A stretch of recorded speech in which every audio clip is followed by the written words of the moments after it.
Bon, bah écoutez, on est déjà pas mal nombreux là, donc on va pas perdre trop de temps. Donc, bah, pour ceux qui sont pas familiers, les conférences doctorales de l'ESG-UQAM là sont organisées en deux types de conférences. Il y a des conférences qu'on appelle ficelles du métier, qui sont beaucoup plus liées à des enjeux de carrière, de méthodologie, et puis qui peuvent surgir en fonction des attentes ou des questionnements.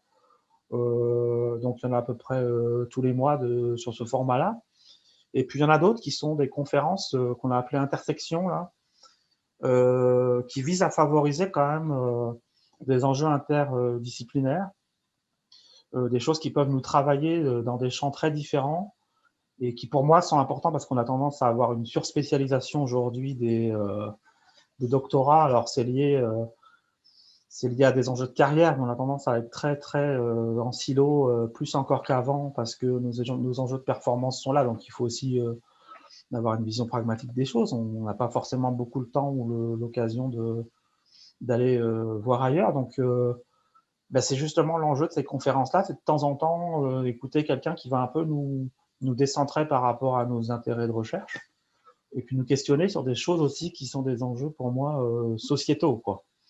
Donc, c'est pour ça que ben, j'ai proposé à Jessie Palu, professeur à l'école de management de Strasbourg, là, après avoir lu un ou deux papiers, de me dire, tiens, on parle beaucoup de la quantification de soi comme étant une nouvelle, si je suis gentil, bon, une nouvelle forme un peu de soumission de l'individu à des rythmes, à des enjeux, l'intériorisation de certaines conduites attendues, etc. La quantification de soi en fait partie, c'est une nouvelle technologie peut-être managériale du management de soi ou de l'entrepreneuriat de soi. Et puis, ben voilà, Jessie, donc super heureux de t'accueillir et de t'écouter. Donc, vous avez vu qu'il y avait un papier proposé en lien avec ça. Et puis, ben, on t'écoute parce qu'on est ravis que tu partages avec nous cette question centrale dans nos vies et nos organisations. Merci à toi. C'est très gentil, mais merci beaucoup premièrement pour l'invitation et puis également pour cette introduction. Je suis vraiment ravie d'être parmi vous ce soir. Merci à tous ceux également qui se sont connectés et qui prennent de leur temps. J'ai eu l'occasion du coup de participer une fois à une conférence ficelle du métier et puis une fois à une conférence intersection. Et je crois que je suis déjà aussi conquise, donc je risque de devenir une fidèle comme Mathieu. Donc voilà, donc je suis ravie d'avoir la parole ce soir. Je vais partager mon écran. Donc, comme l'a dit Olivier, donc je suis professeure à l'EM Strasbourg. J'y travaille depuis maintenant 12 ans, hein, depuis 2008. Auparavant, j'ai fait un doctorat en management des systèmes d'information à l'université Paris-Dauphine. Et puis, c'était un partenariat, on avait un partenariat, enfin, l'université avait un partenariat avec l'université Georgia State University située à Atlanta. Donc, j'ai fait mon doctorat en co-tutelle à l'université Paris-Dauphine et à l'université Georgia State. Donc voilà, je suis maintenant donc à l'EM Strasbourg où j'ai eu le plaisir d'encadrer Jean-François de Moya en thèse. Il a soutenu en 2019 et aujourd'hui il est consultant-chercheur dans une entreprise de services numériques chez Dropteam. Donc le travail que je vais vous présenter aujourd'hui est issu de sa thèse. Alors c'est un chapitre de thèse qui a beaucoup évolué parce que l'article est passé par plusieurs tours de révision. Et donc un article que nous avions soumis à un numéro spécial organisé par la revue Information Systems Journal, et donc une revue internationale dans le champ des systèmes d'information, et qui avait lancé donc un numéro spécial sur la digitalisation de l'individu. La thèse de Jean-François portant sur la quantification de soi, on s'était dit qu'il y avait certainement un beau fit, donc on avait tenté notre chance, et puis et voilà, c'est ce qui a donné lieu à l'écriture de cet article, et donc à sa publication au mois de mars 2020. Donc voilà, donc assez récemment. Le titre, donc vous connaissez certainement la métaphore du panoptique. Nous verrons à la fin de cette présentation en quoi consiste l'autoptique, et vous l'avez très certainement aussi déjà deviné. Et donc, je vais vous évoquer les nouvelles formes de surveillance qui sont introduites par ces pratiques de quantification de soi. Donc, voici l'agenda que je suivrai au cours de cette présentation. Donc, premièrement, j'expliquerai les motivations de ce travail de recherche. Au-delà du numéro spécial, il y a eu quand même toute une thèse rédigée sur ce sujet de la quantification de soi. Donc, on verra pourquoi c'est un sujet intéressant, important. Dans un deuxième temps, je vous présenterai notre cadrage théorique qui porte notamment sur cette métaphore du panoptique. Ensuite, notre méthodologie. On a mobilisé un corpus de données, de 3 jeux de données, donc une approche qualitative, et puis nos résultats, ce qu'on a vu émerger, se manifester. Et je finirai avec quelques éléments de discussion et puis également les limites de cet article et très certainement aussi ce qui constitue des étapes pour des travaux de recherche futurs. Alors, quand on parle de ce sujet de la quantification de soi, il faut savoir que c'est donc un terme qui est émergé en 2007, qui a été créé par qui étaient à l'époque les deux éditeurs de la revue Wired, une revue orientée techno, donc un magazine qui parle beaucoup de l'actualité, notamment en lien avec l'innovation et les technologies. Et donc, Gary Wolf et Kevin Kelly ont proposé ce terme pour décrire ces pratiques. Alors, au début, des pratiques plutôt cantonnées à une petite communauté de personnes technophiles, un peu geeks, dans la baie de San Francisco, qui travaillent dans les startups, qui achetaient ces technologies pour notamment mesurer le nombre de pas qu'ils avaient fait, s'ils avaient couru pour aller jusqu'au travail. Certains utilisaient aussi des objets ou des logiciels pour quantifier leur travail. Donc, un mouvement s'est développé. Donc, un mouvement qui était au début réservé à une petite communauté de personnes passionnées par la mesure de soi, mieux se connaître, mieux savoir qui on est pour être plus efficace, en meilleure santé. Et puis, ce mouvement, très rapidement aussi, s'est élargi. En tout cas, depuis 2007, il s'est élargi à d'autres communautés, des blogueurs, d'autres personnes passionnées aussi par le sport, et puis également un marché qui tend à s'étendre, on pourrait dire, au grand public. Aujourd'hui, ce marché des technologies portées sur soi, ce que les anglo-saxons appellent les wearables, il pèse plus de 40 milliards de dollars, donc 40,581 milliards de dollars en 2019. Donc là, ce sont les chiffres de Gartner. On a les principales technologies qui sont généralement, qui entrent dans cette catégorie des technologies portées sur soi. On peut avoir bien sûr les montres connectées. On peut avoir également les visiocasques qui se développent pas mal, notamment avec la réalité virtuelle ou augmentée, ou encore les personnes qui jouent aux jeux vidéo, donc qui vont acheter ce type de technologie. On a bien sûr aussi les écouteurs connectés, des bracelets ou d'autres dispositifs sportifs, ou encore les vêtements également, qui peuvent être aujourd'hui des vêtements connectés. Donc, un marché qui est assez important et qui revêt un certain nombre de technologies. Un marché qui continue à se développer. Alors là, je vous ai mis deux annonces, notamment en fin d'année, là, il y a 2-3 mois, Lidl, là, donc l'enseigne de hard discount Lidl, a lancé une montre connectée à son tour. Les principaux acteurs dans ce domaine sont Apple avec sa montre connectée. On a aussi Samsung qui a tout un ensemble des technologies, Fitbit qui propose notamment les bracelets connectés, TomTom, Strava, donc là, ce sont peut-être pour les marques que vous connaissez le plus. Et donc, Lidl propose aujourd'hui aussi une montre connectée à 39,99 €. Plus récemment, cette semaine, dans un média américain qui s'appelle The Information, il y a un article qui parlait du projet de Facebook, notamment, de commencer à commercialiser des montres connectées. Alors, c'est un projet qui apparemment devrait voir le jour pour 2022.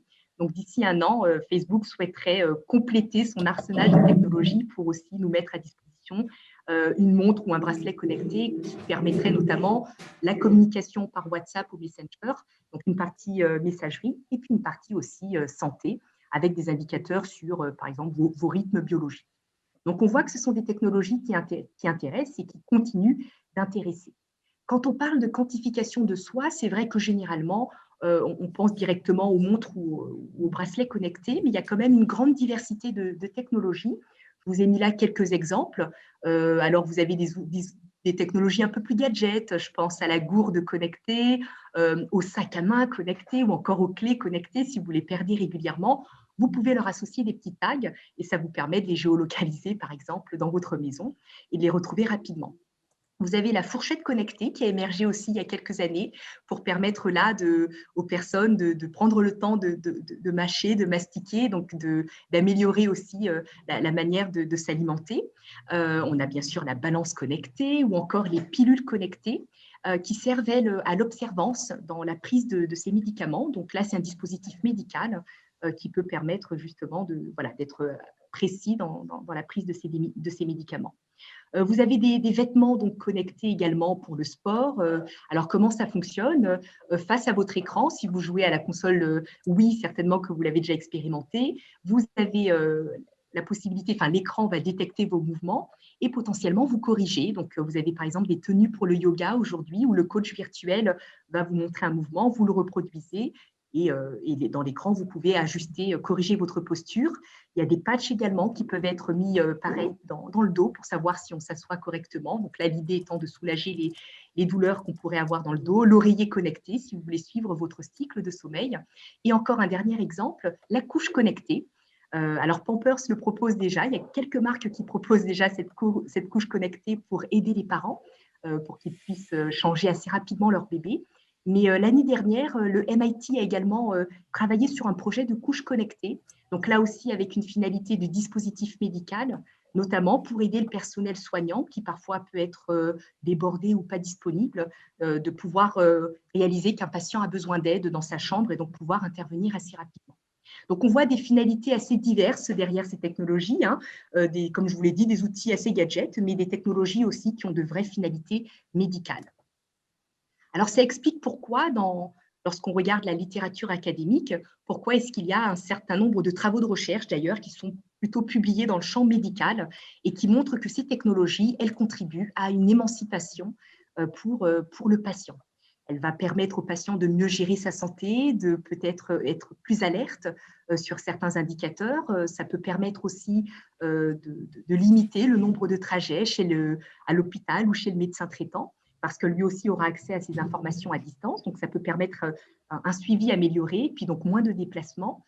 Et donc là, il y a un certain nombre de travaux de recherche qui montrent qu'effectivement, les objets connectés ont un potentiel très fort pour améliorer l'autonomie des patients. Vous avez également les travaux de Deborah Lupton, qui est une sociologue, qui parle aussi de cet humain augmenté, comment aujourd'hui on peut avoir une meilleure connaissance de soi. Et donc, en se connaissant mieux, on peut aussi être plus réactif par rapport à son environnement, mieux se gérer, mieux se comprendre.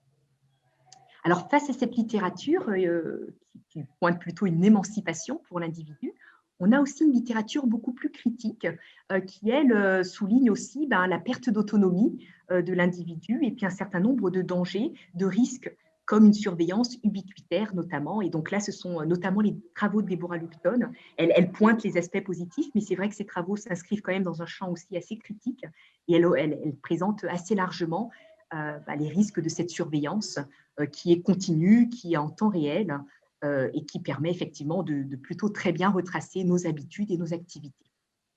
L'article de Kounz et Vatrapu, par exemple, insiste aussi beaucoup sur les traces digitales. Alors, on en laisse avec les médias sociaux ou les requêtes qu'on peut peut-être lancer sur Google, mais on peut aussi en laisser un certain nombre, et notamment des traces encore plus précises avec ces objets connectés, puisque là, ça porte sur nos données, par exemple, de santé, le rythme cardiaque, etc. Les travaux d'Ophir Turel également soulignent ces aspects-là et parlent aussi des bibliothèques de données qui sont désormais constituées, créées, et cette surveillance générale des individus, permise notamment par les objets connectés, et pas que. Dans l'article de Jones, très intéressant également, il s'intéresse à des équipes d'athlètes. Ils ont mené leur étude en Angleterre, dans des équipes sportives, des rugbymen, et ils montrent comment l'introduction des GPS connectés permettent aussi aux coachs d'imposer de nouvelles normes aux sportifs et donc d'avoir un suivi très précis des performances sportives. Donc, globalement, on voit finalement qu'il y a une tension dans la littérature avec à la fois, effectivement, des travaux qui pointent vers l'émancipation et puis à la fois des travaux qui nous disent attention, ces technologies ne sont peut-être pas si favorables que ça à l'individu. Alors, ça nous amène vers notre problématique, notre question de recherche. On s'est donc intéressé à cette question, hein, dans quelle mesure les technologies de quantification de soi, au final, dans quelle mesure est-ce qu'elles permettent ou au contraire contraignent l'émancipation des individus. Et puis, comment est-ce que cela se manifeste? Parce que dans cet article, on voulait aussi essayer de détailler de manière assez précise la manifestation, hein, finalement, de l'usage des technologies connectées, hein, quelles sont les pratiques et comment est-ce que les individus, finalement, on va dire, intègrent ces technologies au quotidien dans leur vie. Alors, pour répondre à cette question de recherche, on a puisé notamment dans des travaux, des travaux donc, du champ de la sociologie, également du champ de la médecine, et puis également dans le champ des systèmes d'information qui ont étudié la quantification de soi. Et puis, pour apporter un nouveau regard à cette littérature, on s'est intéressé tout particulièrement à la métaphore du panoptique. Alors, cette métaphore du panoptique, on la doit premièrement à Jérémie Bentham, qui nous propose donc cette métaphore en 1791.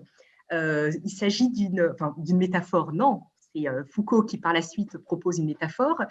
Quand Jérémie Bentham développe ce concept du panoptique, il s'agit en fait d'un concept architectural où il fait ce dessin d'une prison circulaire avec une grande tour au milieu. Et dans cette prison, l'idée de ce design, c'est notamment de permettre une surveillance continue sans être vu. L'idée, c'est que le gardien qui est dans cette tour centrale soit finalement invisible de la part des détenus, que le design circulaire ne permette pas également la communication entre les prisonniers, donc entre les co-détenus, et avec la volonté de créer une forme de discipline de soi et une normalisation des comportements. 2 siècles plus tard, Michel Foucault, donc grand philosophe français, reprend ce concept architectural et il l'introduit notamment dans son ouvrage Surveiller et punir, et notamment dans le chapitre 3, qui est un chapitre qu'il dédie à cette question du panoptique. Alors, Michel Foucault s'est lui-même beaucoup intéressé aux questions de surveillance, notamment de surveillance dans les sociétés modernes, et donc il réutilise le panoptique pour essayer de comprendre comment se manifeste la surveillance dans nos sociétés modernes, et donc la discipline de soi ou des autres par le biais, par exemple, du panoptique. Alors, ce panoptique, il met beaucoup l'accent notamment sur le fait de surveiller sans être vu. Donc, cette idée, on la retrouve beaucoup. Le fait de pouvoir enregistrer avec minutie le moindre événement, le moindre geste. Donc, ce sont également des choses que Michel Foucault mettait déjà en avant en 1977 dans son ouvrage Surveiller et punir. Il parle également de corps dociles. Cette surveillance panoptique permet de rendre les individus dociles et donc finalement d'introduire des mécanismes disciplinaires.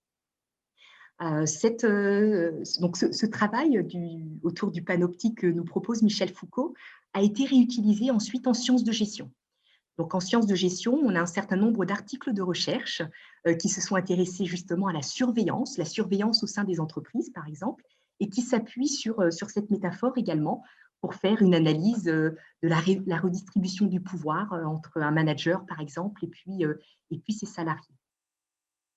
Cette métaphore, elle a été également reprise dans le champ des systèmes d'information, donc du management des systèmes d'information, et elle a été introduite dans cette discipline, notamment par Shoshana Zuboff, qui a publié en 1988 un ouvrage intitulé In the Age of the Smart Machine, donc sociologue américaine, qui propose notamment un regard sur les technologies qui déjà se développent pas mal dans les entreprises au cours des années 80. Et elle montre que les fonctionnalités de ces nouvelles technologies, notamment les fonctionnalités d'automatisation, de collecte de données, d'informations aussi très régulières, voire presque en temps réel, que finalement, ces fonctionnalités contribuent à recréer une forme de panoptique où on peut de nouveau surveiller de manière continue et sans être vu. Donc, ce panoptique informationnel qu'elle met à jour dans son ouvrage va inspirer un certain nombre de travaux de recherche dans le champ des systèmes d'information. Alors, je vous ai mis quelques références, il y en a un peu plus dans notre article de recherche, notamment des chercheurs qui se sont intéressés aux ERP ou encore aux CRM, donc ces systèmes d'entreprise qui sont généralement des systèmes globaux, centralisés, où on va avoir une grande base de données avec un certain nombre de modules qui vont interchanger des données donc, entre les modules et puis la base de données centrale, des systèmes qui ont été souvent déployés aussi dans des groupes internationaux qui permettent notamment à la maison mère, au siège, d'avoir accès aux informations des filiales qui doivent elles-mêmes remonter aussi des informations par le biais de l'ERP, etc. Donc, un certain nombre de chercheurs ont mis également en avant ce panoptique informationnel dans le cadre des systèmes enterprise.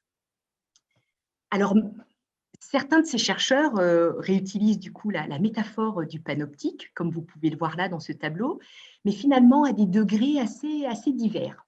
On a des chercheurs qui en font vraiment leur cadre théorique et qui vont parler de la métaphore du panoptique, qui vont reprendre cette caractéristique du pouvoir invisible, surveillé sans être vu. Donc, ce sont généralement des éléments qui vont être largement discutés dans l'article.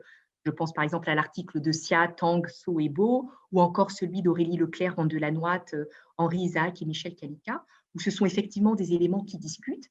Mais on a aussi des articles de recherche où finalement cette métaphore, elle est juste citée. Donc là, vous avez le nombre d'occurrences. Parfois, ce terme n'apparaît qu'une fois, que 2 fois, que 3 fois.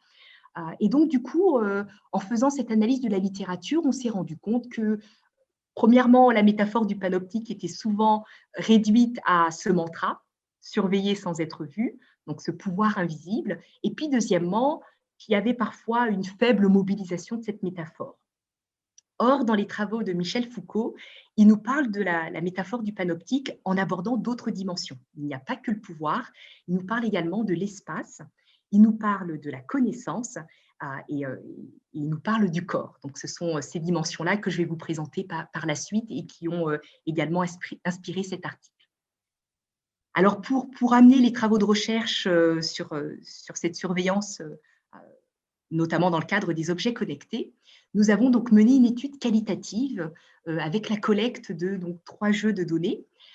Donc, premièrement, des données primaires collectées en janvier 2017 avec des utilisateurs de ces technologies, donc des utilisateurs équipés de montres, de bracelets connectés qui nous ont partagé leur expérience en matière de quantification de soi. Donc, comme vous pouvez le voir, l'échantillon était constitué de 6 hommes et de 6 femmes qui étaient âgés entre 25 et 65 ans.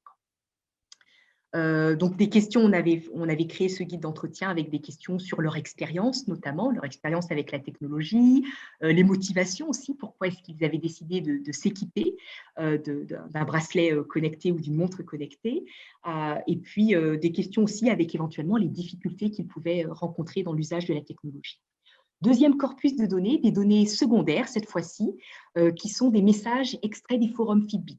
Donc, Fitbit est une des marques leaders sur ces objets, sur ces bracelets connectés, et elle propose des forums à ses utilisateurs où, alors vous avez des forums divers et variés, certains qui portent sur l'alimentation, d'autres où les gens partagent leurs problèmes techniques, vous avez des forums où les personnes parlent des challenges auxquels ils vont participer au cours du mois, où ils cherchent parfois des partenaires aussi pour relever les challenges, etc. Donc, un certain nombre de forums qui donnent lieu à des messages et donc que Jean-François a extraits pour pouvoir les analyser. Et troisième corpus de données, donc là, des blogs dédiés justement à la quantification de soi, donc avec différentes marques que vous avez là dans la requête, Fitbit, Withings, Jawbone, Xiaomi, TomTom et Polar, et notamment des blogs qui souvent vont faire des tests utilisateurs ou alors où les blogueurs vont partager leur expérience avec la technologie. Donc, ces 3 jeux de données ont été étudiés pour comprendre justement les pratiques de quantification de soi. Alors, en parallèle de ces données collectées, il y a eu aussi un travail mené par Jean-François sur le codage du chapitre 3, donc dédié au panoptique donc dans l'ouvrage de Foucault. Donc, comme je vous le disais, il y a 4 dimensions et souvent, dans les travaux de recherche, on tend à retrouver uniquement la dimension de pouvoir. Mais quand on lit notamment les travaux là, de Dreyfus, Rabineau et Foucault, pour eux, le panoptique, c'est à la fois, en tout cas, il rassemble de la connaissance du pouvoir, un contrôle de son corps et puis un contrôle de l'espace. Et c'est ce qui forme d'ailleurs la technologie de discipline. Donc l'idée, c'était aussi de pouvoir recenser ces différents éléments dans le chapitre 3, de voir comment est-ce que Foucault les décrit. Il les décrit avec beaucoup de précision et donc de pouvoir illustrer aussi ces dimensions avec nos données. En tout cas, de voir si ces 4 dimensions ressortaient dans le cadre de notre jeu de données. Alors, que nous montrent nos résultats? Donc, nos résultats, on les a notamment catégorisés donc, selon ces 4 grandes dimensions. Premièrement, sur la thématique du pouvoir. Alors, bien sûr, c'est la thématique centrale du panoptique, et quand on fait référence à à la métaphore du panoptique, elle a également émergé de notre analyse qualitative lorsqu'on a fait ce codage. On a des codes qui vont être plutôt en lien avec l'émancipation, donc on en a 2, et puis les 6 autres codes, on voit, sont plutôt liés là à une perte d'autonomie. Alors, qu'est-ce que la technologie connectée apporte à l'utilisateur? Elle lui donne un plus grand contrôle sur ses activités, sur ses actions. Plusieurs utilisateurs nous disent, ben voilà, clairement, aujourd'hui, ben je sais combien de pas je marche, j'arrive à mieux contrôler mon activité physique. Certains nous disent, moi, je contrôle mieux le nombre de calories voilà, que je peux éventuellement consommer chaque jour, etc. Donc, ce contrôle, cette prise de contrôle est quand même régulièrement mentionnée. Deuxième aspect très positif est lié à l'émancipation de l'individu, c'est aussi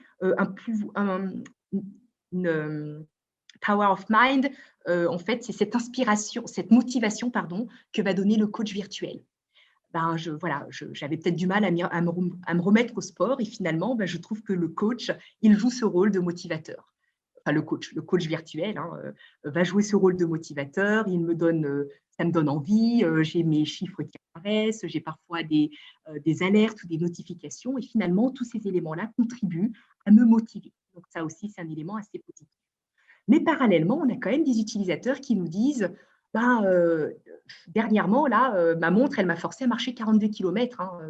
Alors, on pourrait se dire, bon, est-ce qu'une montre peut réellement nous forcer? On se doute que la technologie ne force pas, que quelque part on reste à la maîtrise de ce qu'on souhaite faire ou pas, mais on voit quand même que les injonctions de la technologie arrivent à nous faire ressortir. On a des gens qui nous disent bah, quand je vois que je n'ai pas atteint mon objectif, même s'il est 23 heures, je ressors. Je ressors parce qu'il me faut mon badge ou je veux atteindre l'objectif qui a été fixé. Et puis, j'en suis à la 2e ou 3e alerte, ou en tout cas notification. Donc, on voit quand même que la technologie arrive à soumettre l'individu qui, à un moment, va finir par obéir et tenir les objectifs qui s'étaient fixés. D'autres utilisateurs vont nous dire également que ben, ces notifications aussi, finalement, elles jouent un rôle, elles jouent un rôle de pouvoir discontinu. Alors, on ne les a pas en permanence, mais de temps en temps, on a parfois des vibrations dans sa montre, on va avoir un message qui apparaît.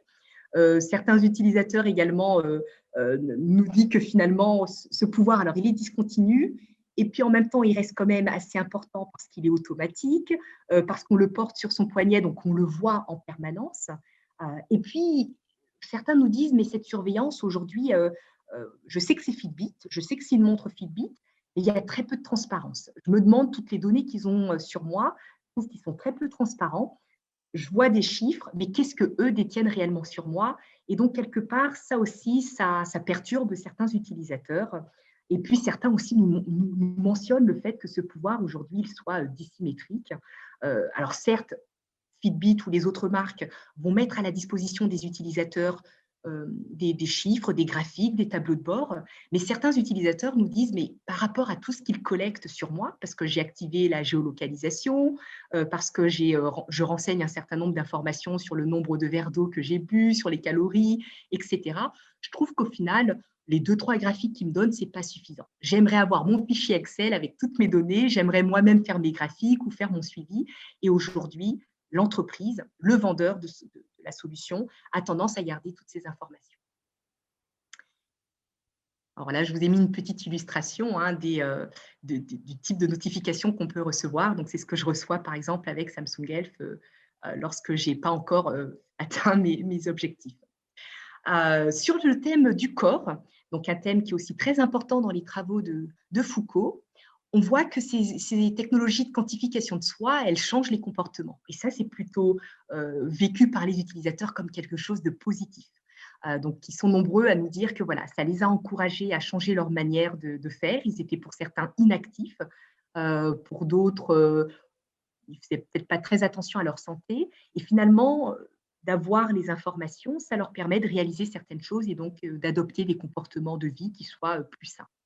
Les alertes également. Certains les présentent aussi comme quelque chose qui leur permet de prévenir les risques éventuellement. Donc, il y a aussi ce côté très important de, voilà, si je comprends mieux ma santé, éventuellement, je pourrais éviter la crise cardiaque ou ça me mettra en garde à tel ou tel moment parce que certains capteurs permettent aussi d'avoir des données sur son rythme cardiaque ou sa pression artérielle. Donc, ces informations-là vont permettre de mieux gérer son corps. Le coach également permet la personnalisation.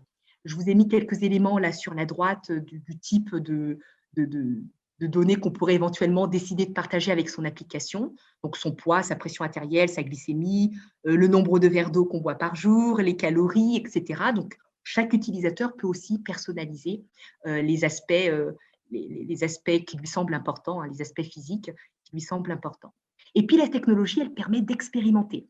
On a des utilisateurs qui nous ont dit, par exemple, ah, ben avant, je ne le savais pas, mais maintenant, je sais que 2 verres de vin, c'est égal à tant de calories. Donc, du coup, sur mon plat principal, je prendrai plutôt des légumes. Et puis, je supprimerai éventuellement le petit snack de 16 heures. Donc, les gens ajustent aussi en fonction des données qu'ils ont entrées dans la technologie. Il y a presque un petit jeu de pouvoir aussi expérimenter. Ah, ben, quand je fais ça ou quand j'ai marché 2 fois plus, qu'est-ce que ça modifie sur ma pression artérielle ou sur mon. Et puis, un aspect qui nous a semblé quand même plutôt de l'ordre du disempowerment, c'est cette datafication de l'individu qui aujourd'hui, certains se dégriffent que par des chiffres. Voilà, donc là, je vous ai mis un exemple d'un utilisateur qui nous dit, voilà, je me réveille à 5h30, j'en suis à 43% de mon objectif, mon activité pour aujourd'hui, ce sera 5h32, voilà ce que j'ai déjà dépensé comme calories, voilà le nombre de pas que j'ai marché. Et ce qu'on remarque, c'est que les utilisateurs qui sont plutôt très chevronnés, très adeptes de la quantification de soi, ont vraiment un langage aussi très quantifié, où ils vont parler finalement très peu d'eux, très peu de leur personnalité. Le corps va se résumer à des chiffres. Sur la dimension de la connaissance, la technologie, là aussi, bien sûr, nous donne beaucoup d'informations et donc une plus grande connaissance, notamment parce qu'on va pouvoir se comparer. C'est, on va dire, un des grands points forts de ces technologies. Elles vont vous proposer de rejoindre des challenges, par exemple. Vous allez voir si vous êtes plutôt dans le premier quartile ou dans le dernier. Vous pouvez inviter des amis à vous rejoindre et comme ça, vous pouvez vous comparer avec eux. Vous pouvez vous comparer par rapport à votre tranche d'âge, par rapport aussi si vous êtes un homme ou une femme, etc. Donc, il y a différentes possibilités de comparer son activité par rapport à celle des autres. Et donc, ça, c'est une vraie connaissance que nous apporte la technologie. Cette technologie, elle nous apporte aussi une connaissance nouvelle, notamment sur nos fonctions biologiques. Notre rythme de sommeil, par exemple, sans oreiller connecté, difficile de savoir si on dort bien ou pas. Alors, au réveil, on peut se sentir fatigué, mais là, ça va beaucoup plus loin. On a des informations beaucoup plus précises sur son rythme cardiaque, sa pression artérielle. Donc ça, ce sont quand même des informations qu'auparavant, on devait peut-être aller chez le médecin pour qu'il puisse nous donner ce type d'informations. Il y a aussi toute une partie enseignement, puisque la technologie connectée propose souvent des modules complémentaires.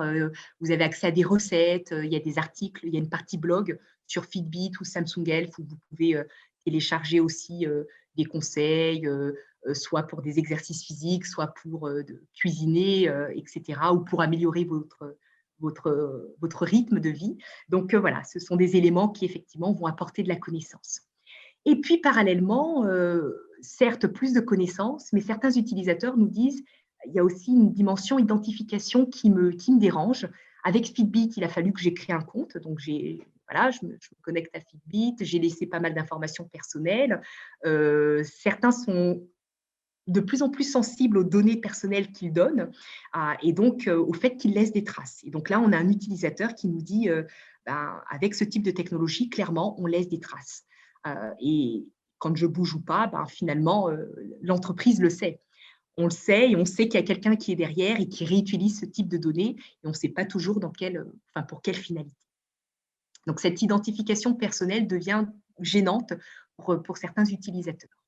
Alors là, je vous ai mis quelques exemples de connaissances qu'on peut obtenir sur quelles sont les périodes où vous êtes actif. Est-ce que vous sortez plutôt vers 12 h ou vers 18 h? Vous avez des rapports hebdomadaires que vous pouvez également télécharger. Les périodes où vous avez eu des marches très actives ou pas, etc., sont des informations transmises par la technologie. Et puis, sur cette dernière dimension, la dimension de l'espace, là aussi, on voit une émancipation pour les utilisateurs. Certains nous parlent de l'ouverture que leur a apporté la technologie. Elle ouvre notamment parce qu'elle permet de se connecter avec d'autres personnes. Elle ouvre parce qu'on va aussi sortir beaucoup plus. Il y a effectivement ce sentiment de liberté également que certains utilisateurs nous ont exprimé. Une liberté dans les activités que l'on fait, où on les pratique, etc. Le fait que la montre soit portée sur soi donne effectivement beaucoup de liberté de mouvement. Et donc, on peut être chez soi ou à l'extérieur ou en train de courir et quand même avoir un suivi de ses activités. Parallèlement, il y a quand même aussi, pour certains utilisateurs, ce sentiment d'être finalement cloisonnés dans leur pratique. Pourquoi? Parce qu'ils vont avoir une montre qui ne va pas forcément être de la même marque que celle de leurs amis.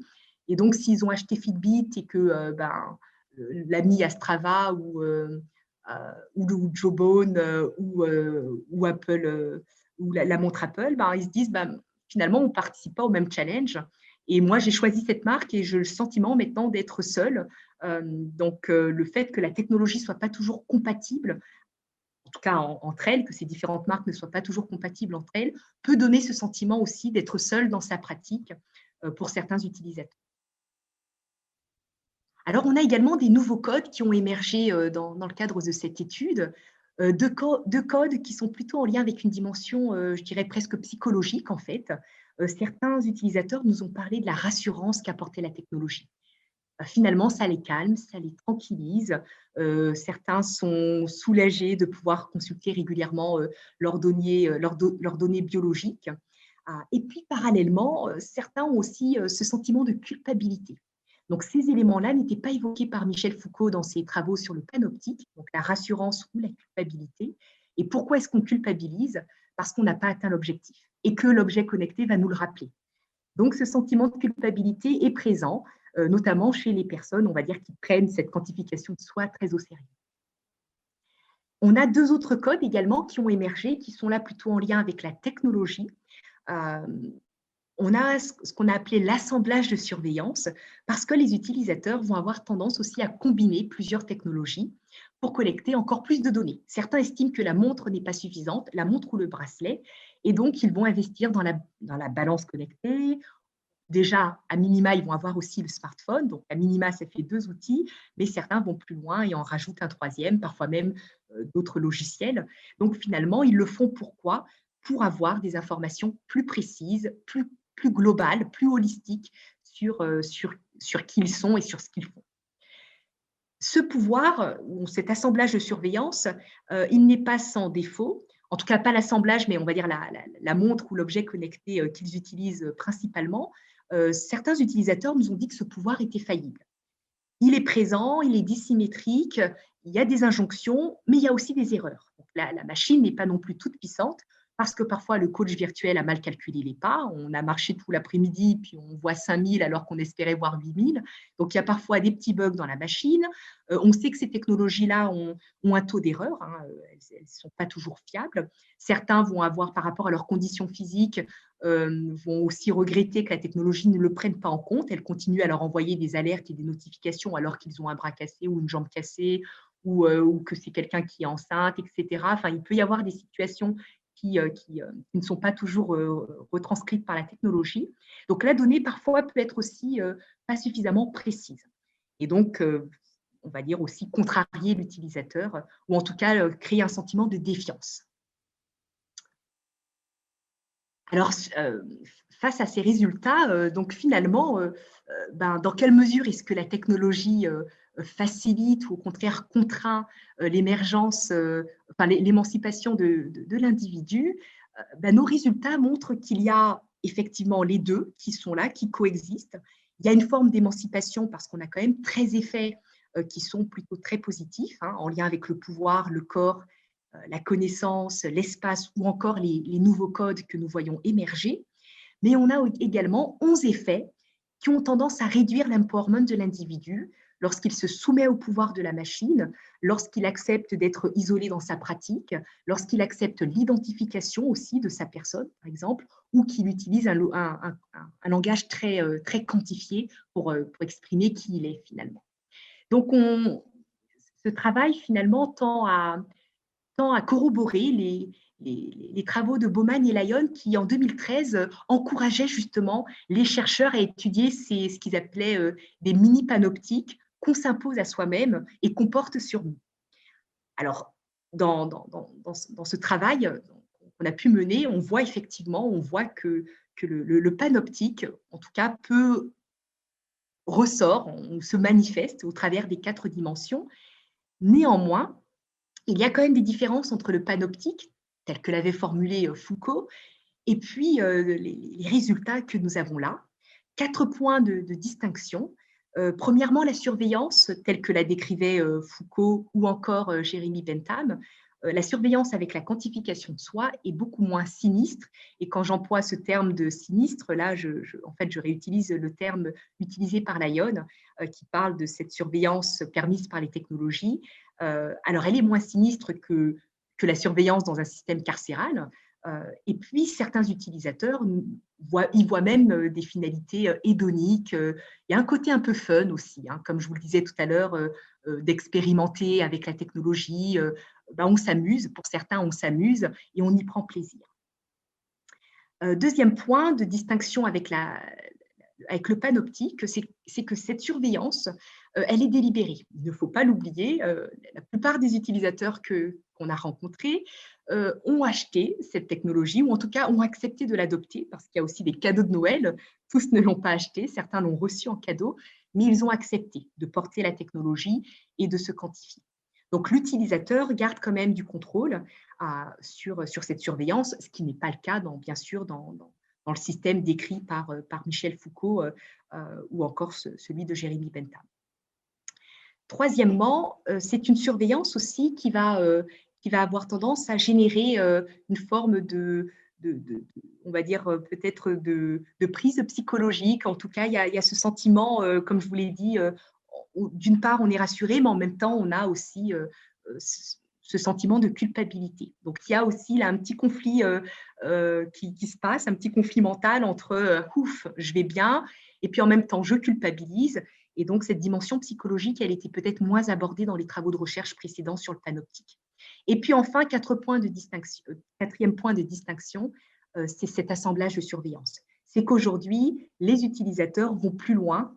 Ils créent eux-mêmes cet assemblage, ils rajoutent des technologies, ils accumulent des technologies, ils créent un écosystème digital pour avoir une surveillance la plus complète possible.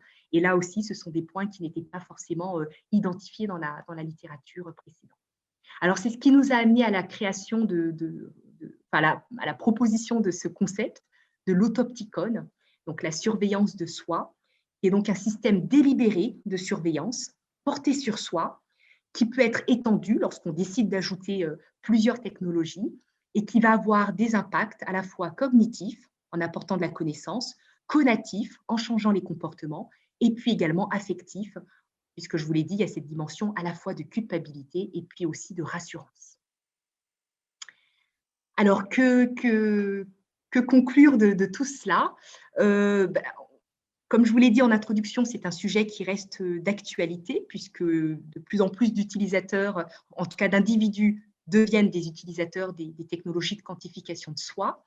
C'est un sujet qui est intéressant parce qu'il soulève aussi beaucoup de questions éthiques et juridiques. Là, je vous ai mis un graphique avec les résultats de différentes entreprises. Donc, ce sont les principales entreprises qui aujourd'hui vendent ce type d'objets connectés. Et on a une fondation canadienne qui propose un rapport qu'ils ont appelé le Quantified Self-Report. Et dans ce rapport, justement, ils vont classer les entreprises en fonction de leur respect des droits des individus. Alors, le score maximum est de 31. Donc, Apple est à 25. C'est une entreprise qui tend à respecter les droits individuels et la collecte de données ou l'accès donné aux utilisateurs à leurs données personnelles ou encore les aspects de sécurité. Mais on a des marques comme Garmin, Fossil, LG ou encore Samsung, on le voit, qui sont beaucoup moins notées, beaucoup moins bien notées. Alors, il se trouve qu'en Europe, avec RGPD, donc ce règlement général sur la protection des données privées individuelles, protège encore les individus, mais on voit bien sûr quand même qu'il y a des choses qui se passent et que ça appelle aussi à beaucoup plus de vigilance à la fois de la part des autorités, mais aussi de la part des individus. Alors, cette recherche donc, pointe des pratiques comme on l'a vu, hein, qui à la fois vont permettre l'émancipation et parfois aussi qui vont tendre à réduire l'autonomie des individus. On a conscience que c'est aussi un article qui a un certain nombre de limites, ne serait-ce que sur les profils que nous avons pu étudier. Comme je vous l'ai dit en introduction, les personnes qui ont notamment des pathologies, qui utilisent les objets connectés pour des finalités médicales, n'auraient peut-être pas la même manifestation, hein, de ces 24 effets. Donc, ça pourrait être un public à étudier plus précisément à l'avenir. On a aussi des personnes qui sont vraiment défiantes par rapport à ces objets connectés. Et je pense qu'elles pourraient aussi faire l'objet, là aussi, de travaux de recherche pour comprendre pourquoi est-ce qu'ils sont résistants et pourquoi est-ce qu'ils ne souhaitent pas adopter ce type de technologie. Et malgré tout, est-ce qu'ils sont quand même intéressés par la quantification de soi. Ce qui pourrait être intéressant également, c'est de comparer les profils plus débutants avec les profils experts. On a des personnes qui sont très chevronnées dans leur pratique sportive, qui utilisent ces technologies-là vraiment de manière très régulière, qui prennent très au sérieux tous les chiffres, et puis d'autres personnes qui ont un usage, on va dire, plus modéré de la technologie. Les personnes aussi qui font les challenges. Donc, il y a des challenges mensuels et certaines personnes sont vraiment les font, participent au challenge, veulent obtenir des badges, cherchent des amis sur les forums Fitbit pour pouvoir les rejoindre sur les challenges, etc. Donc, ça peut être aussi une catégorie à part entière à étudier. Il pourrait y avoir aussi une étude des autres technologies de quantification de soi. Je vous ai parlé de l'oreiller connecté. Je ne suis pas sûre qu'avec l'oreiller connecté, typiquement, on ait la manifestation exactement de ces 24 effets. Il y aurait très certainement là d'autres choses à étudier. Donc, je pense que de s'intéresser à d'autres technologies pourrait être aussi très pertinent et très intéressant. D'autres méthodologies également. Donc là, on est resté sur une étude qualitative. Mais on pourrait très bien aussi penser à des récits de vie. On aurait pu avoir recours à des récits phénoménologiques où là, on s'exprimerait à la première personne et on raconterait également notre vécu, puisque Jean-François et moi-même, d'ailleurs, utilisons ce type d'outils. Donc là, on pourrait effectivement avoir cette démarche de partager son vécu, d'avoir une approche beaucoup plus réflexive qu'on n'a pas eue dans cet article de recherche. Quelque chose qui me paraît très intéressant et même très important à mettre en place serait une démarche longitudinale, parce qu'on a aussi des usages qui évoluent dans le temps, des pratiques qui évoluent dans le temps, des personnes peu convaincues qui à un moment vont devenir vraiment expertes et peut-être même addictes, et puis parallèlement des gens aussi qui nous disent qu'au bout de quelques mois, finalement la montre connectée est retournée dans un tiroir et ils ont arrêté de s'en servir. Donc on voit qu'il y a des dynamiques dans les usages. Éventuellement aussi, pourquoi pas une étude quantitative pour vraiment tester les 24 effets et puis potentiellement d'autres concepts, hein, mais les 24 effets du panoptique pourraient faire l'objet d'un questionnaire. Et puis enfin, c'était aussi une remarque formulée par nos évaluateurs dans le cadre du processus de révision. Effectivement, il y a d'autres cadres théoriques que cette métaphore du panoptique pour comprendre ces objets connectés. Et donc, ça pourrait donner lieu à d'autres travaux de recherche avec d'autres cadres théoriques qui ont porté sur la surveillance ou le contrôle, ou encore les enjeux autour du respect de la vie privée ou les enjeux éthiques qui nous paraissent là très importants. Voilà, écoutez, je vous remercie de votre attention. Donc, je vais donc pouvoir échanger avec vous. Si vous avez des questions, ce sera un plaisir pour moi que d'essayer d'y répondre, en tout cas de pouvoir échanger avec vous sur ce sujet. Bien, écoutez, merci beaucoup Jessie. Alors, s'il y a des questions, des interrogations, on fait comme d'habitude. Okay. Oui, bonjour tout le monde. Merci pour cette présentation très, très riche.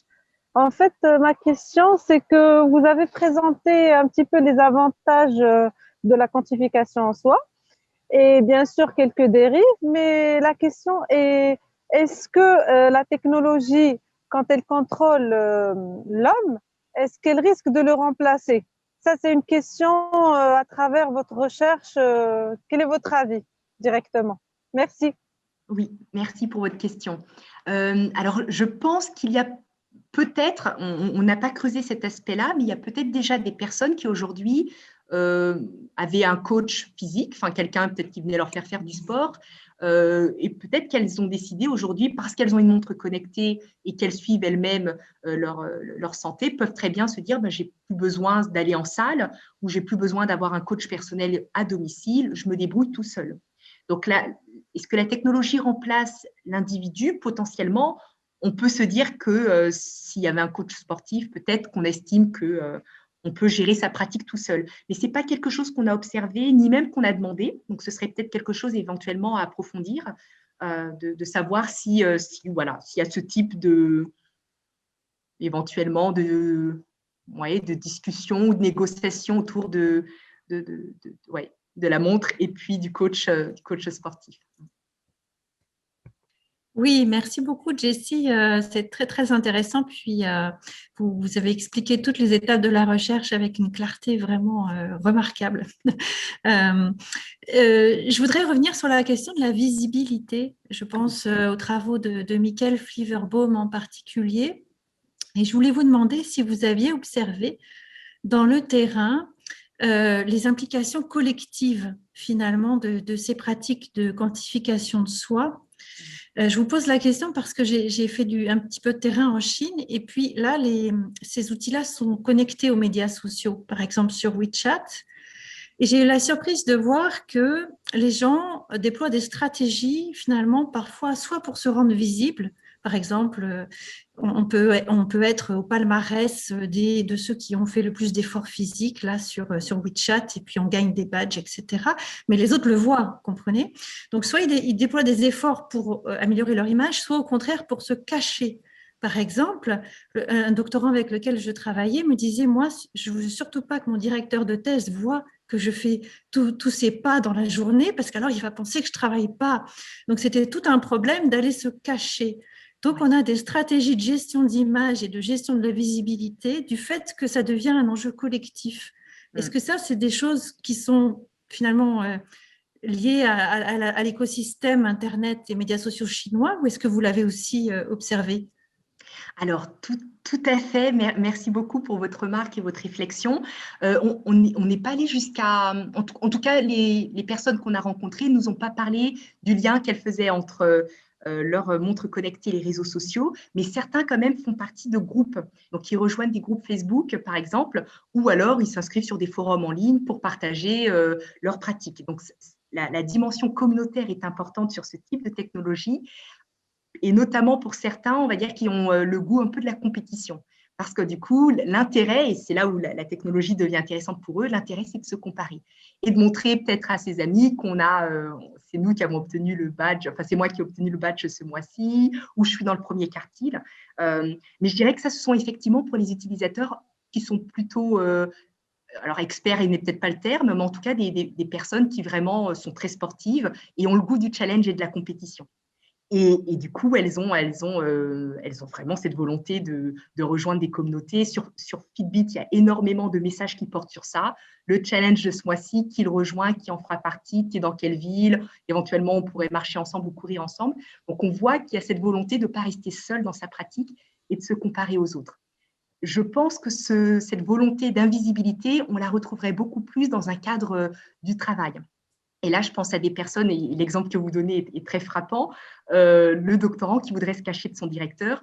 Je suppose que dans une entreprise, on peut très bien imaginer aussi le salarié qui se dise bon, ben là, j'ai peut-être pas envie de partager ce chiffre avec mon manager. Alors, ça peut être le nombre de pas qu'il a marché, ce qui voudrait dire qu'il n'est pas beaucoup resté assis au bureau, mais ça pourrait être aussi éventuellement sur son usage, sa productivité.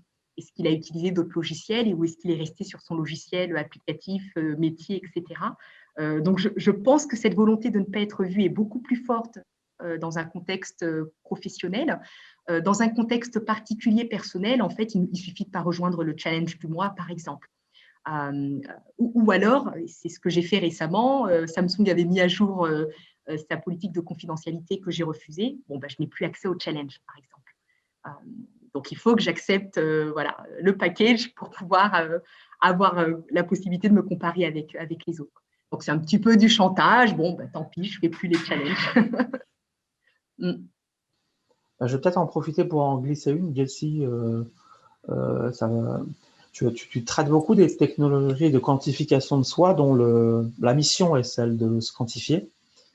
Moi, je pense aux technologies qui deviennent des formes de quantification de soi par leur usage.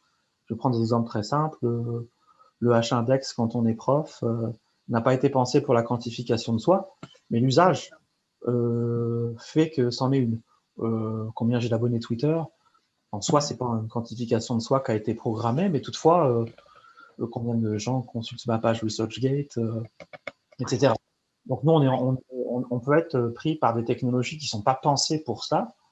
Et puis, je sais pas comment tu le vois, parce que ça me semble être des enjeux peut-être différents, quoi, la quantification par des technologies pensées versus une quantification qui est du coup peut-être plus subie. Ou bon, c'est pas clair ce que je dis, mais bon, c'est comme ça que ça vient.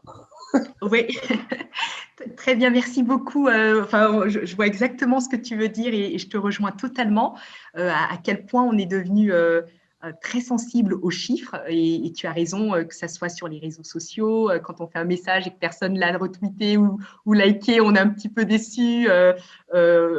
On a les rapports que nous envoie ResearchGate chaque semaine sur qui a lu, comment est-ce qu'on pourrait améliorer, parce qu'il là aussi il nous encourage en nous disant vous pourriez gagner en visibilité si vous faites ça, rajouter l'abstract, partager le document. Donc, je trouve qu'aujourd'hui, ça devient de plus en plus compliqué de ne pas avoir cette présence, en tout cas de ne pas vouloir jouer le jeu, parce que finalement, on voit aussi l'intérêt de ces plateformes. Dans notre carrière de chercheur, on sait que c'est important aussi que si on veut que nos travaux soient visibles, c'est souvent à nous, quelque part, d'en faire un peu la promotion.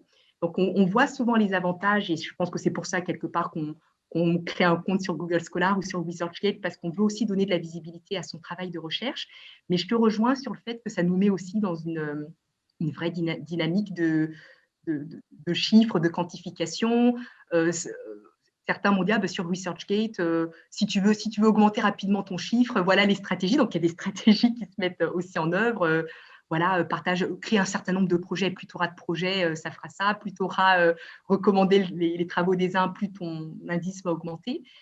Et certains le cultivent vraiment et le mettent même sur leur CV. Donc, ça, je pense que ça rejoint le commentaire d'Ariane qui nous disait qu'il y a une stratégie d'image de soi ou de gestion de son image personnelle. Je pense qu'on est vraiment entré dans cette logique. Alors, pas tous, mais globalement, aujourd'hui, le premier réflexe qu'on a, c'est de taper le nom du chercheur et de voir à minima s'il y a une page web sur le site web de son institution. Si ce n'est pas le cas, on va regarder sur ResearchGate. Si on ne le trouve nulle part, bon, ça va être un peu dommage. Et puis peut-être que du coup, voilà, ça va s'arrêter là. Donc, j'ai le sentiment qu'on est un peu tiraillé entre, d'une part, faire ses recherches, enfin en tout cas être présent dans les moteurs de recherche et jouer le jeu de la quantification de soi, et en tout cas de son travail, là c'est plus de soi, mais c'est de son travail de recherche. Je le ressens bien, et je le ressens bien notamment avec les processus d'accréditation, parce que Strasbourg, on vient d'être renouvelé à ICSB, donc on en est ravis. Mais c'est vrai que ça nous entraîne aussi dans une forme de normalisation. Alors là, c'est plus une normalisation du corps, mais c'est une normalisation des pratiques de travail, des standards à atteindre. On a des standards pour chaque enseignant-chercheur. On sait qu'on doit avoir à minima de publications dans des revues, voilà, sur les 5 ans. Enfin voilà, il y a vraiment une normalisation qui est introduite avec beaucoup de chiffres et de quantification. Merci. Alors, qu'est-ce qui fait qu'un individu devient de plus en plus dépendant? Le facteur temps est-il important dans l'assemblage de surveillance? Alors, je pense, et je n'ai pas beaucoup travaillé sur ce concept, mais je pense que l'addiction, je pense qu'à un moment, on peut devenir un peu addict. On peut démarrer, bon, bah, on a eu le cadeau, on l'a acheté, voilà, on se prend un petit peu au jeu, mais au bout d'un moment, et quand réellement on pratique régulièrement, qu'on surveille régulièrement ces chiffres et qu'éventuellement, en plus, on se crée une communauté ou qu'on a rejoint une communauté, je pense qu'il peut y avoir un phénomène aussi d'addiction.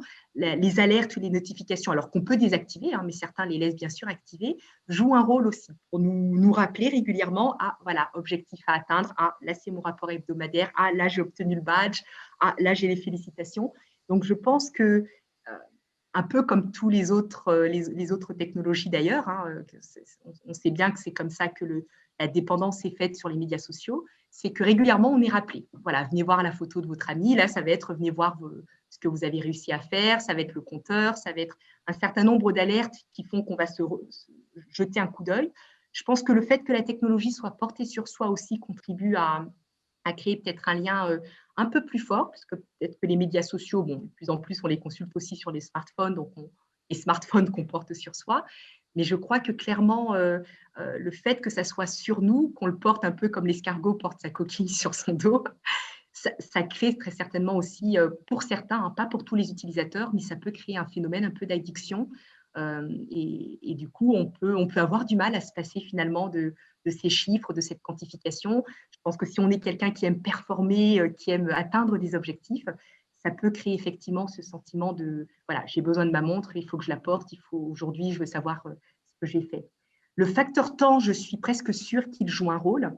Et c'est pour ça qu'une étude longitudinale serait intéressante, d'avoir un groupe d'utilisateurs qu'on suivrait sur une année, voire plus. Je pense que ce serait très intéressant parce qu'il y a certainement des gens qui, au contraire, vont se lasser en disant, voilà, bon, je l'ai fait quelques mois, finalement, ça ne m'apporte pas grand-chose et puis je n'ai pas besoin d'avoir ce type d'informations. Mais ça serait intéressant aussi de voir, au contraire, ceux qui, à un moment, vont devenir addicts et pourquoi. Pourquoi est-ce qu'à un moment, on va s'accrocher à tout prix à ces données-là? Est-ce que c'est parce qu'on a rencontré le médecin traitant qui nous a fait un peu peur en nous disant que notre santé était vraiment, je ne sais pas, voilà, qu'il fallait faire attention. Donc, ça peut être un message fort aussi du corps médical qui peut susciter un déclic. Et donc, du coup, cette prise de conscience peut générer peut-être de la peur et du coup, une forme de dépendance par rapport à l'objet connecté. Mais ce serait vraiment intéressant à approfondir. On n'a pas pu, hélas, faire du longitudinal sur cette étude, mais je pense que le temps joue un rôle. Alors, comme je le disais, c'est un article qui est passé par quatre révisions, enfin 4 tours de révision. Et donc, la première version, qui est celle qui était aussi dans la thèse de Jean-François, était quand même un peu différente. Les évaluateurs ont apprécié la thématique. Bon, elle collait à leur call for paper, donc au moins, on était vraiment dans le scope. Ça, c'est ce qu'ils ont mis en avant. La métaphore du panoptique, il y avait à la fois un évaluateur qui l'appréciait, puis un autre qui ne la trouvait pas pertinente. Donc, ce n'était pas gagné hein, d'utiliser ce cadrage théorique. Et on comprend aussi pourquoi, hein, parce qu'effectivement, certains nous ont dit que le panoptique n'était peut-être pas le plus approprié pour étudier la quantification de soi. Et c'est pour ça qu'on a voulu aussi montrer quels éléments évoqués par Foucault, quels éléments est-ce qu'on pouvait aussi retrouver. Mais on conclut vraiment l'article en insistant aussi sur les points de différence. Et puis le jeu de données. Ça, c'était aussi un autre point qu'ils avaient souligné, les données qualitatives qui leur semblaient intéressantes. Donc, c'était un processus de révision risqué, parce qu'à chaque fois, on nous disait attention, rien n'est garanti. Mais en tout cas, ils nous ont donné notre chance. Et c'est vrai que ça nous a demandé du travail, mais au final, on est vraiment ravis au moins qu'ils nous aient donné notre chance de pouvoir améliorer la contribution.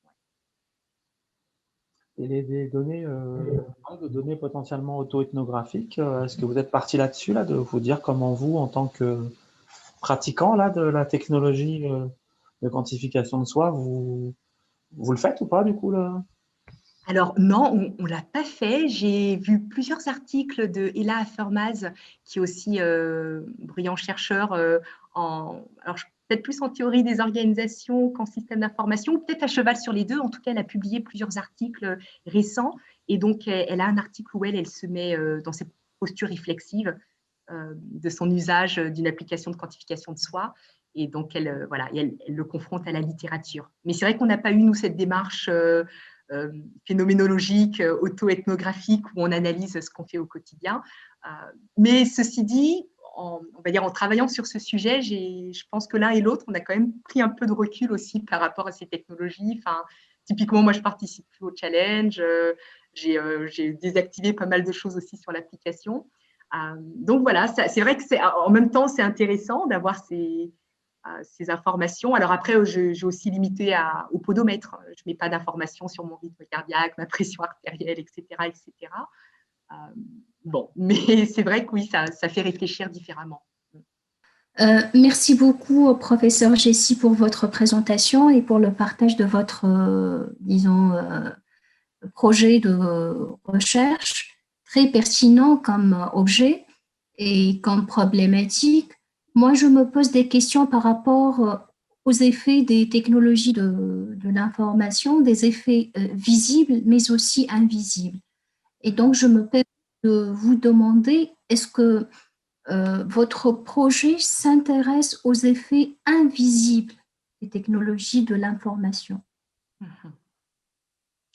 Alors, les effets invisibles, je pense qu'on les a là. Alors, je pense qu'il y a peut-être même encore des choses inconscientes hein, qui ne sont pas forcément ressorties ou sur lesquelles peut-être les utilisateurs n'ont pas mis de mots. Mais typiquement, tout ce qui est invisible, ça va être là ce qui se passe sur le plan psychologique entre à la fois la culpabilité et puis en même temps le côté rassurance. Donc ça, ce n'est pas forcément visible et je ne suis pas sûre que Alors, peut-être que les marques jouent là-dessus et qu'elles en ont conscience aussi. On sait qu'il y a un certain nombre de chercheurs aussi qui travaillent dans ces grands groupes internationaux et qui proposent notamment aussi des mécanismes qui vont pouvoir influencer nos émotions. Donc, il est fort probable qu'ils aient pensé à tout ça, à la fois de la culpabilité ou peut-être la rassurance. Mais je pense qu'il y a effectivement des choses qu'on ne voit pas, qui sont de l'ordre du psychologique. Je parlais tout à l'heure de la peur. C'est pas impossible que quelqu'un aille acheter une montre connectée parce qu'il a peur, parce qu'il y a le Covid actuellement, parce qu'il veut prendre ses mesures plus régulièrement, les mesures de ses fonctions biologiques. Donc, je pense que ça, c'est la partie à laquelle on a un peu touché, mais il y a très certainement d'autres choses qui pourraient être approfondies. J'avais un collègue qui m'avait demandé aussi si le fait de prendre sa mesure régulièrement, est-ce que ça ne générait pas du stress? Est-ce que finalement, on était bien, on n'était pas malade, on n'était pas stressé, à force de regarder tout le temps les chiffres, est-ce que ça ne pourrait pas avoir l'effet inverse et finalement rendre la personne plus stressée? Ça, je pense que ce sont des choses, entre guillemets, invisibles, qui sont de l'ordre du psychologique et qui mériteraient d'être approfondies, étudiées, peut-être même avec de la neuroscience, pour voir si effectivement ces technologies-là suscitent plus de stress ou au contraire permettent d'apaiser ou de calmer. Donc là, ce sont les éléments invisibles auxquels je pense. Après, il y a tout ce qui concerne le transfert de données que nous, utilisateurs, on ne voit pas. Alors, il y a bien sûr les conditions d'utilisation qu'on lit, qu'on signe, etc. Mais malgré tout, ça reste assez opaque et obscur. Et quand on demande aux utilisateurs, d'après vous, vous pensez qu'ils ont ça ou ça à votre sujet, les gens se disent, je me doute qu'ils ont beaucoup, mais au fond, je ne sais pas réellement tout ce qu'ils ont sur moi. Elle n'est pas invisible, hein, je ne pense pas. Merci Olivier, merci Jessie pour la présentation très, très intéressante. Justement, tu évoquais la visibilité. Par exemple, on voit qu'aujourd'hui, Fitbit s'est fait racheter par Google, hein, c'est finalisé. Ouais. Et la question de la visibilité, c'est que deviennent nos données par la suite? Effectivement, est-ce qu'il y a des recherches qui pourraient être menées sur les usages que font donc ces grandes compagnies-là de ces données-là et à quelle fin? Sachant qu'aujourd'hui, on sait que le volume de données qui a été colligé, en fait, pourrait, disons, rendre jaloux beaucoup d'hôpitaux ou de centres de recherche qui n'ont même pas accès à ce type de données-là, étant donné que je pense que Fitbit, ils ont la population, enfin, le nombre d'utilisateurs, je ne me souviens plus du chiffre, mais c'est énorme. Enfin, bref, ils ont un terrain qui évolue chaque jour, mais qui pourrait être hyper pertinent. Et ça me fait penser aussi à l'usage que fait justement Pfizer des données qu'ils collectent en ce moment grandeur nature à partir du vaccin en Israël, là, qui a donné ces données pour pouvoir avoir accès justement aux doses de vaccin. Donc, voilà, donc c'était mes questions. En termes de recherche, qu'est-ce qu'on pourrait faire justement? Oui, merci beaucoup Laurent. Pareil, hein, quand j'ai vu ce rachat de Google, de Fitbit par Google, je me suis dit waouh. C'est là où on voit à quel point ça devient tentaculaire. Facebook va lancer sa montre connectée, donc on peut très vite imaginer que ça va être à peu près aussi du même ordre. D'ailleurs, la plupart des GAFA travaillent sur des projets en lien soit avec les montres connectées, montres et bracelets, ou les enceintes connectées. Autre moyen aussi de récupérer des informations sur nos pratiques de vie, ce qu'on aime faire, etc. Je pense que là, il y a vraiment des travaux de recherche très intéressants à mener.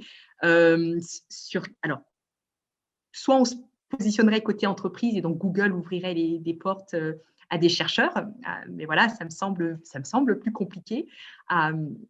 qui pourrait être intéressant, c'est éventuellement de voir si l'utilisateur remarque, peut-être dans les publicités qui s'affichent ou le type de message qu'il reçoit, est-ce qu'il voit une évolution avec encore plus de précision. Typiquement, je marche beaucoup, je vais tout le temps dans ce quartier-là. Est-ce qu'on me propose plus de restaurants dans ce quartier qui laisserait suggérer que Google aurait croisé à la fois mon parcours, mon itinéraire quotidien, et puis d'autres données qu'il a sur moi. Alors, il se trouve déjà qu'avec la fonction géolocalisation avec Google et Google Maps, ils arrivent déjà assez bien à savoir dans quel lieu on se rend. Mais c'est vrai qu'en ajoutant encore ces dimensions, ça devient juste tentaculaire.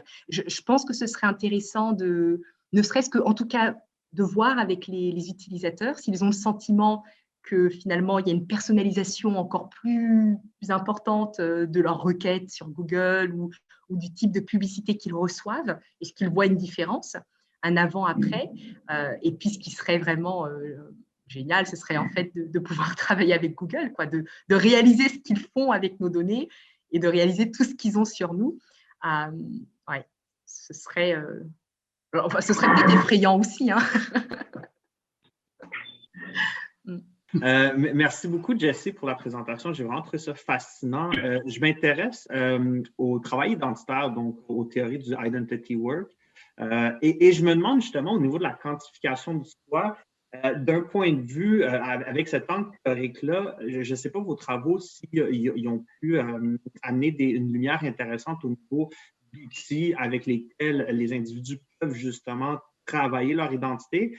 Et secondement, je m'intéresse aussi au fait, les gens qui quittent ces technologies pour différentes raisons, est-ce qu'il y a aussi un impact que vous avez pu remarquer sur le travail identitaire, donc soit une perte d'outils ou une déstabilisation vraiment au niveau de la capacité à travailler sur son identité via ces outils technologiques?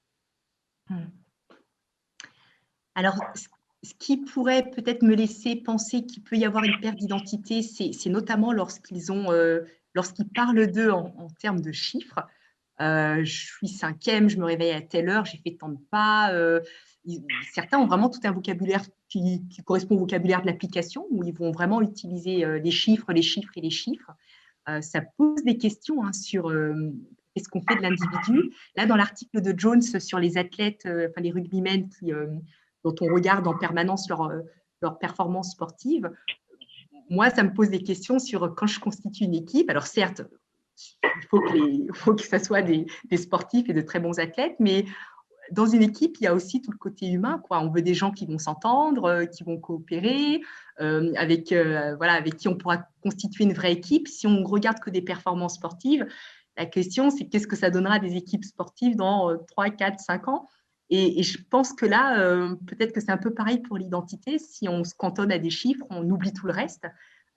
Alors, je pense qu'il y aurait des choses à creuser. On n'est pas allé jusque-là. Hein. Dans ce travail de recherche, on n'est pas allé jusqu'à la perte de l'identité. On a vu que certaines personnes étaient vraiment focalisées sur les chiffres et ne s'exprimaient quasiment que comme ça. Mais je pense qu'il pourrait y avoir des choses intéressantes, de se dire, est-ce qu'aujourd'hui, ces technologies, finalement, elles prennent une telle place qu'on oublie qui on est, on veut gérer son image, et on l'a vu avec, je pense aux travaux de recherche sur les influenceurs, et d'ailleurs influenceurs qui certains ont démissionné, hein, ont arrêté leur chaîne YouTube, etc., parce qu'ils ont reconnu que ce n'était pas eux. Alors, ils jouaient le rôle devant la caméra, et puis quand ils étaient off, au bout d'un moment, ça ne correspondait pas à qui ils étaient vraiment. Et je pense que sur cette notion d'identité, il y a des choses à creuser. Alors, je ne suis pas sûre que tout le monde vive un mal-être aussi important face aux technologies, mais il y a quand même des cas de plus en plus fréquents qui nous montrent qu'aujourd'hui, ça peut aller très loin. Et du coup, ça invite à repenser nos usages des technologies et la place qu'on leur accorde. La place qu'on leur accorde. Alors, je sais qu'il y a de plus en plus de travaux aussi sur tout ce qui concerne un peu l'impression management, donc la gestion de soi, l'image qu'on donne de soi aux autres. Je pense qu'on est en plein dedans en tant qu'individu ou en tant que salarié. C'est vrai qu'on gère son image personnelle, mais on gère aussi son image professionnelle.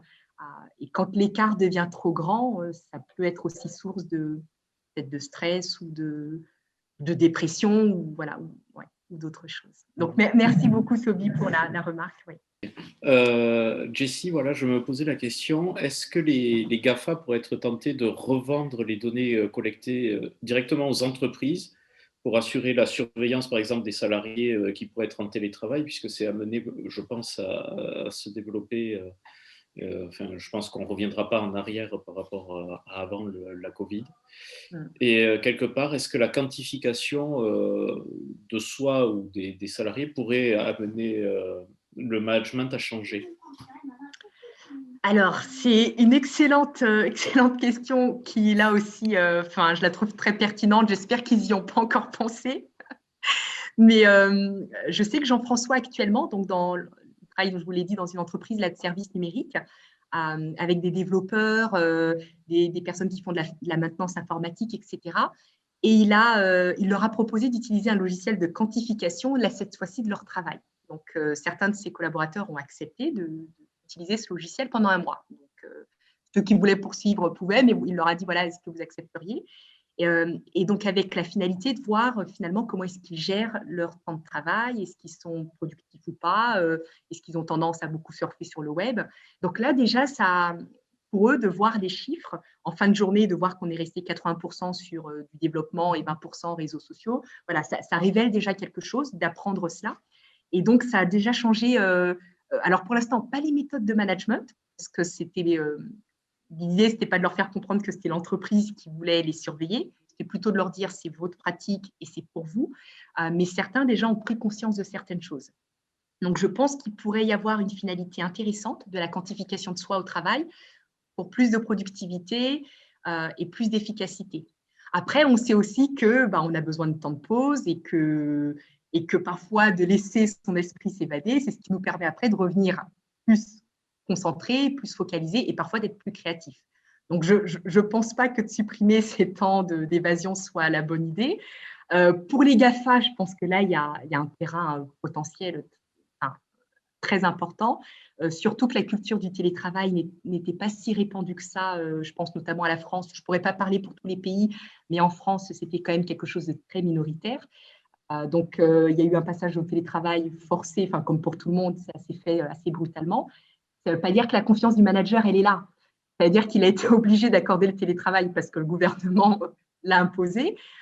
Et donc, du coup, je pense que dans certaines entreprises où on a encore besoin de contrôler et de surveiller ce que font ses salariés, une offre proposée par Google, enfin par les GAFA, un package, voilà, on vous donne des informations complémentaires, ça les intéresserait forcément. Parce que peut-être que la confiance n'est pas là, parce que le télétravail, c'est ça aussi, c'est faire confiance à ses salariés et se dire qu'ils sont chez eux, mais qu'ils sont tout aussi productifs. Donc, il y a peut-être des éléments de culture organisationnelle, et je pense que lorsque le contrôle était dans la culture de l'entreprise, avoir accès à une base de données avec des informations sur ce que les salariés ont fait, je pense que ça peut vraiment intéresser. Là, vraiment, pour moi, il y a une offre de service à monter, mais qui est effrayante aussi. Après, en Europe, on est encore protégé avec RGPD, donc c'est peut-être ce qui pourrait aussi mettre un frein à ce partage. Ouais. Parce qu'on pourrait considérer que ce sont des données personnelles. Enfin bon, ce serait à étudier, mais… Merci. Oui, merci. Oui, bonjour tout le monde. Merci beaucoup pour cette présentation. Ça fait vraiment réfléchir, ça fait même peur des fois. Là, on a vraiment l'impression que la quantophrénie là, nous a envahis, puis on ne sait plus, ça dépasse notre entendement là, de savoir qu'on arrive maintenant à voir là, avec une telle précision. Moi, ce que je réfléchissais, c'était beaucoup peut-être pour… en général, les processus de quantification, c'est souvent réservé un petit peu aux comptables, peut-être aux comptables un peu plus critiques. Je sais qu'actuellement, ils parlent beaucoup de stat-activisme, donc il n'y a pas de pouvoir sans résistance, et on pourrait peut-être imaginer dans les sciences des organisations, dans les théories des organisations, justement revenir et réfléchir comment est-ce que certains employés pourraient justement retourner ces statistiques. Et là, on parlait par exemple de stress, mais je pense que rien que la cortisol, on pourrait très bien calculer le taux de cortisol et puis dire si les gens sont stressés ou pas, et justement revendiquer à partir de ce moment-là où on les met dans certaines contraintes, à nouveau utiliser les stats à leur et essayer d'avoir des formes comme ça de résistance. Alors, je ne sais pas, est-ce qu'il y aurait quelque chose là, une connexion, là, comment est-ce que vous voyez ça avec peut-être ces processus de quantification puis les sciences comptables? Oui, mais merci beaucoup pour ce commentaire. Je pense, et il peut y avoir une finalité aussi très positive, hein, je ne l'ai pas évoqué là, le dernier point dans les pistes de recherche pour le futur. Il y a l'anxiété et le stress, mais il y a aussi le bien-être. Et on pourrait imaginer aussi que des organisations se saisissent de ces données de quantification de soi, non pas pour augmenter le rythme de productivité, etc., mais au contraire pour se dire, là, ils sont stressés. Est-ce qu'on ne pourrait pas revoir les méthodes de management ou est-ce qu'on ne pourrait pas revoir la gestion de projet? Donc, la finalité ne serait pas d'accélérer le rythme, mais au contraire, peut-être de faire plus attention aux salariés. Et ensuite, j'ai envie de dire, ça va encore une fois dépendre de l'entreprise qui met en œuvre la technologie, parce qu'on sait que grosso modo, la technologie n'est pas mauvaise en soi, c'est souvent les usages et la finalité qu'on entrevoit derrière ces technologies qui font qu'on peut partir sur quelque chose de très positif ou de très négatif. Mais typiquement, je pense qu'il pourrait y avoir aussi une finalité orientée, voilà, diminuer l'hormone ou les éléments qui sont liés au stress. Ben là, on a voilà, nos salariés sont connectés, on voit que régulièrement, il y a des pics. Qu'est-ce qu'on peut faire pour réorganiser le travail et pour permettre effectivement d'améliorer le bien-être, d'être plus soucieux de la qualité de vie au travail, sachant que la qualité de vie au travail est un sujet à part entière pour les ressources humaines. Donc, c'est là où je vois qu'il pourrait effectivement être intéressant d'avoir une quantification de soi orientée pour le bien-être de ses salariés. Alors, je ne sais pas du coup si je répondais exactement à votre question lorsque vous avez évoqué le taux de cortisol, mais… Oui, disons que j'ai un peu de difficulté avec la neutralité de la science, là, de la technologie. Je suis un peu dubitatif là, quant à savoir s'il y a des usages. Je suis plus réservé là-dessus. Mais merci pour votre réponse. Merci. Oui, merci. Oui, en fait, finalement, moi, ce que ça m'évoque, en fait, quand je vois des… Alors, moi, je ne suis pas du tout dans les outils comme ça de quantification de soi, ça me fait vraiment peur. Et quand je vois des personnes qui s'infligent ça, en fait, le questionnement que ça m'évoque, c'est finalement, est-ce qu'il n'y a pas une intégration des normes de performance à s'auto-surveiller comme ça? Et voilà, comment est-ce qu'on pourrait prouver ça, le démontrer via une recherche en gestion? Ça serait vraiment intéressant, je pense, d'arriver à faire un lien entre autosurveillance et intégration des normes de performance et où est-ce qu'on va avec ça, comme on a évoqué, le stress supplémentaire. Enfin voilà, c'est plus de l'ordre d'une réflexion que vraiment une question, mais voilà. Oui. Merci beaucoup pour ce commentaire. Je pense qu'effectivement, dans toutes les sociétés, de toute façon, il y a des normes, il y a peut-être aussi des tendances. On parle beaucoup du bien-être, on parle beaucoup de l'alimentation, il y a des mouvements, par exemple, véganes. Donc, c'est vrai qu'il y a aussi des choses qui sont là, qui font que on veut rejoindre un groupe, ou on veut rejoindre une norme parce qu'elle tend à s'imposer. Et donc, du coup, quand on ne vise pas la norme, on se sent à part, différent, et c'est parfois aussi compliqué. Hein. Là, je vois de plus en plus, par exemple, les réflexions sur la nourriture. Ce qui était peut-être, alors, ça ne veut pas dire que ce n'était pas le cas avant, mais là, les réflexions sont beaucoup plus fréquentes sur la consommation de viande, ce qui n'était pas le cas il y a encore quelques années, parce que les personnes qui étaient végétariennes étaient plutôt minoritaires. Elles le sont encore, mais néanmoins, la tendance, les blogs, etc., ou la communication en ligne met beaucoup plus en avant ces pratiques de consommation. La consommation responsable aussi, qui sont des sujets qui se développent beaucoup, le respect de l'environnement, etc. Donc, ce sont des sujets qui sont devenus importants et qui aujourd'hui vont faire l'objet de discussions quand on est à table. Ah, alors toi, tu as pris un bout de viande, mais il faut essayer de réduire, etc. Donc, je vois l'influence de la norme. Et donc, du coup, on se dit, je fais un jour sans viande. Et après un jour, ce sera 2 jours par semaine sans viande. Et donc, du coup, la norme est en train de nous influencer. Alors, aussi parce qu'on se dit, il y a une réflexion à avoir collective sur notre manière de consommer et sur le respect de l'environnement, etc. Mais clairement, je pense que la norme, alors je ne sais pas si c'est que de la performance, certains sont vraiment sur de la recherche de performance, d'autres tout simplement sur du bien-être et améliorer sa qualité de vie. En tout cas, ce sont des sujets de société, des sujets qui sont de plus en plus débattus dans les médias. et sur Internet. Et je pense que ça nous influence malgré tout. Certains sont passés à la montre connectée, pas forcément pour obtenir des badges et être dans le premier quartile, etc. Pas forcément pour de la performance, mais parce qu'il y avait une volonté quand même de rentrer dans la norme et d'avoir ces 6 000 à 10 000 pas par jour, etc. Ne serait-ce que ça, ce nombre de pas, là, le fameux 10 000, c'est une norme. C'est une norme qu'on nous donne et qu'on nous dit, voilà, il faut marcher 10 000 pas par jour. Et donc, du coup, on se le fixe comme objectif et on essaye de l'atteindre.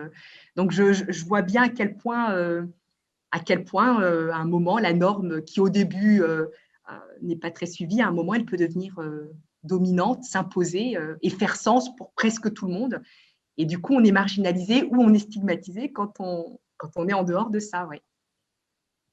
Là, s'il y avait d'autres interventions, c'est sûr, alors je sais pas, c'est vrai qu'on voit bien que les objets circulent, quelles que soient les disciplines, et qu'en fait, on s'approprie cette question-là de manière très différente selon qu'on est dans un environnement de travail ou de marketing, mais c'est vrai que ça pose des questions peut-être radicales sur la fin du management pour certains, de se dire, mais finalement, le gouvernement de soi, c'est l'individu GRHisé, quoi, où chacun intériorise les modes de contrôle, de gestion de soi à un point important. Donc, c'est ce qui fait aussi que ça résonne avec des craintes collectives. Là. Donc, je ne sais pas si... est-ce qu'il y a une autre intervention? Ariane, tu avais un point tout à l'heure, je crois.